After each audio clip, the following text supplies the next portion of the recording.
Which one do I really want? Mellow Yellow or Mountain Dew?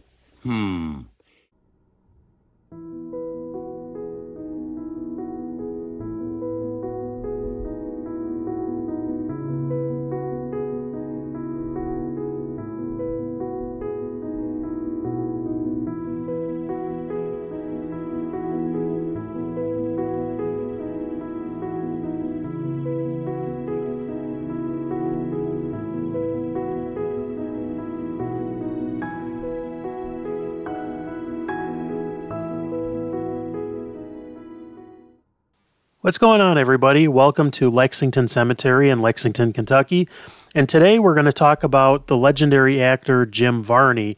Now, everybody knew Jim Varney from the Ernest movies, Ernest Goes to Camp, Ernest Scared Stupid, Ernest Goes to Jail. But what a lot of people really don't realize about Jim Varney is that he was actually a very good and a trained Shakespearean actor. He was a very good dramatic actor, but not very many people got to see that side of him.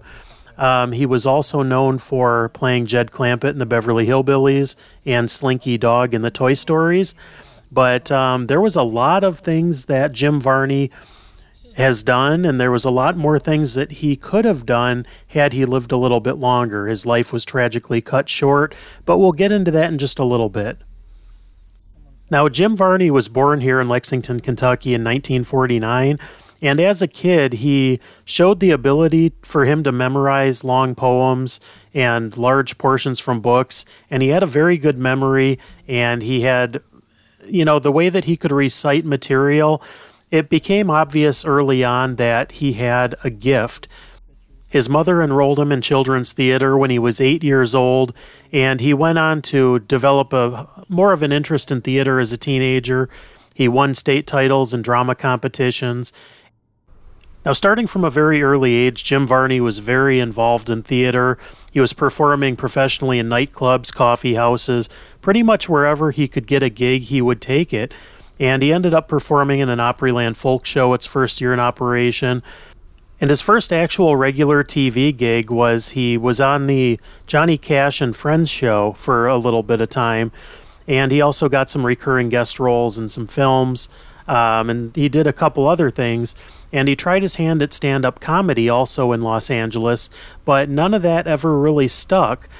And it wasn't too long after that he was contacted by his friend John Cherry.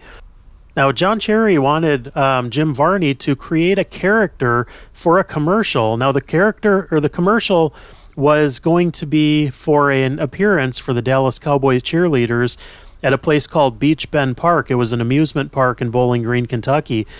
Now, the character he come up with was Ernest P Worrell, and he was kind of a, a lower intellect, kind of a know-it-all.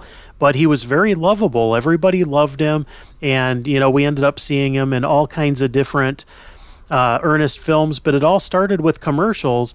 And that's how he really got known, because he started with local commercials. And some of them were for car dealerships. Some were for amusement parks. A little bit of everything. Some were even for ice cream brands.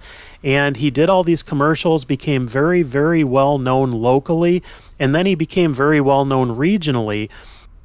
Now, the Ernest character became so well known that he ended up doing a short TV series called Hey Vern, It's Ernest.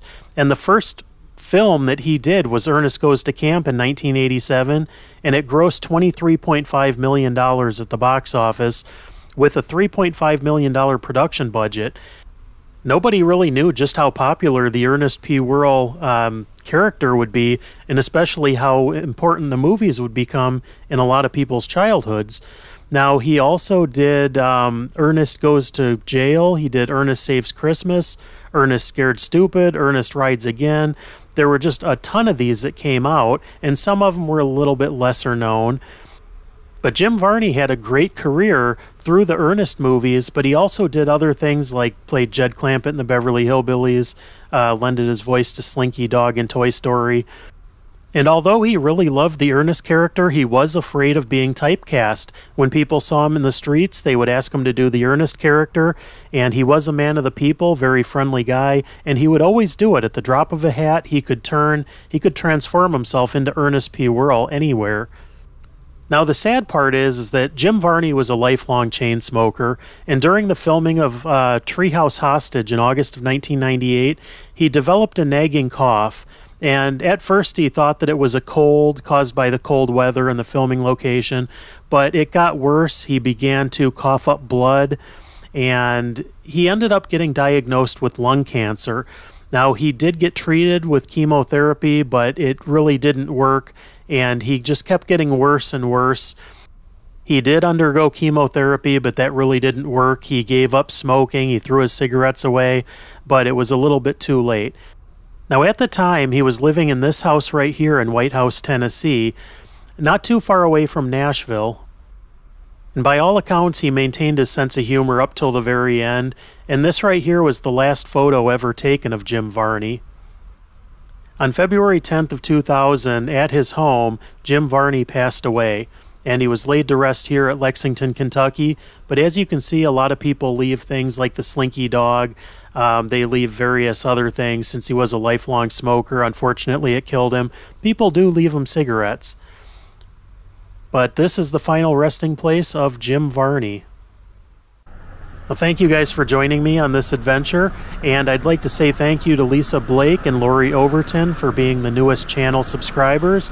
But that's all I have for today. Thank you so much for watching, and have a great day.